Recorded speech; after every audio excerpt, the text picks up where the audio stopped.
Muy buenas noches a ustedes, Dios les bendiga.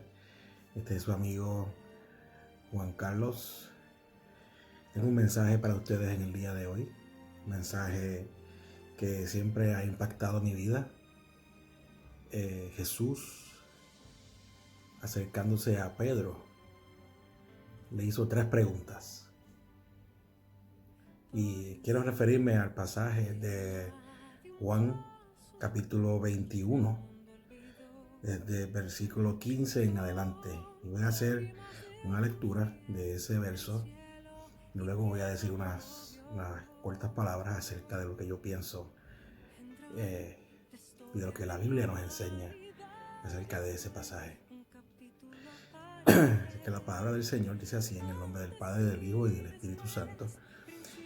Cuando hubieron comido, Jesús dijo a Simón Pedro: Simón, hijo de Jonás, ¿me amas más que estos? Le respondió: Sí, Señor, tú sabes que te amo. Él le dijo: apacienta mis corderos. Volvió a decirle la segunda vez: Simón, hijo de Jonás, ¿me amas? Pedro le respondió: Sí, Señor, tú sabes que te amo. Le dijo: pastorea mis ovejas. Le dijo la tercera vez: Simón, hijo de Jonás, ¿me amas? Pedro se entristeció de que le dijese la tercera vez: ¿me amas? Y le respondió: Señor, tú sabes todo. Tú sabes que te amo. Jesús le dijo: apacienta mis ovejas. De cierto te digo, cuando eras más joven, te ceñías e ibas a donde querías, mas cuando ya seas viejo, extenderás tus manos y te ceñirá otro, y te llevará a donde no quieras. Esto dijo, dando a entender con qué muerte había de glorificar a Dios. Y dicho esto, añadió: sígueme, sígueme. Esa última palabra. Así que estamos viendo aquí cómo Pedro, luego de haber negado al maestro, luego de haber negado a Jesús, cuando varias personas lo encontraron cerca de donde tenían a Jesús preso, y lo señalaron, le dijeron que él era uno de ellos, y él negó. Todo el mundo conoce esa historia. Todo el mundo quizás alguna vez ha escuchado acerca de que Pedro negó a Jesús. Pero yo quiero hacer énfasis en varias cosas. Primero que todo, Pedro se encontraba en una situación emocional, física, mentalmente, espiritualmente agotado.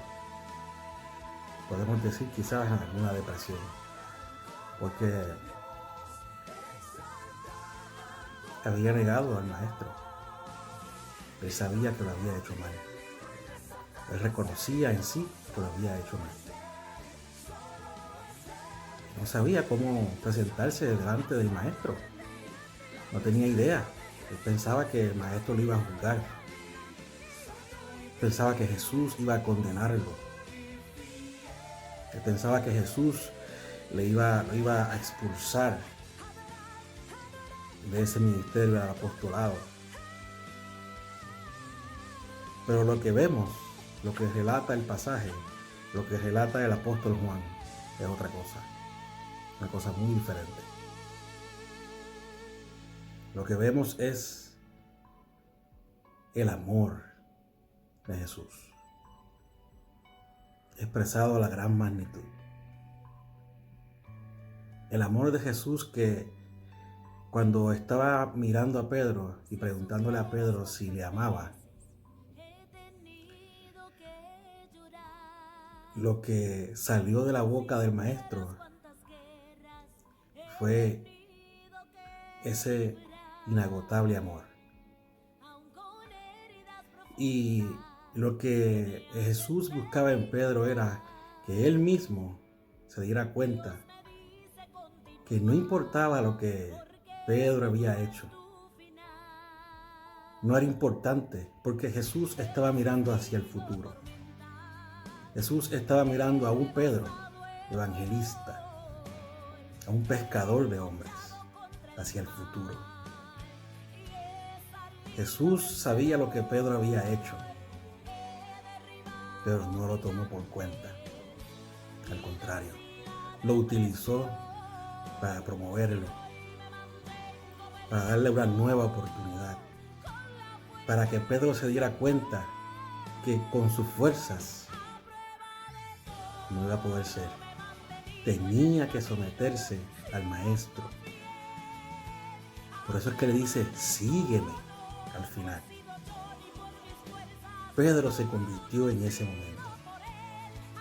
Luego de haber estado viviendo con el maestro por 3 años y haber estado participando con él, haber visto los milagros, haber visto cómo Jesús resucitó a Lázaro, haber visto cómo sanaba a los cojos, a los leprosos y todos los milagros que se dice que solamente hay un 25% registrado en la Biblia de todo lo que Jesús hizo en esos 3 años. Pedro ese día renació. Ese día el amor de Dios visitó el corazón de Pedro. Y luego hacia adelante vimos a un Pedro predicando en el libro de Actos, de los Hechos. Lo vimos predicando un mensaje donde se convirtieron 5,000 personas. Pero era porque estaba siendo dirigido por el amor real de Dios. En conclusión, no te sientas condenado. El amor de Dios sobrepasa todo entendimiento. El sacrificio de Jesús tiene mucho más valor que el pecado que tú puedas cometer. Abre tu corazón y permite que ese amor entre a tu vida, como Pedro lo permitió. Contesta esas 3 preguntas. ¿Amas a Dios? Si realmente dices que sí, entonces siéntete perdonado. Siéntete cobijado bajo la sangre del sacrificio de Jesús, porque ya Él pagó ese precio. Dios te bendiga y Dios te guarde.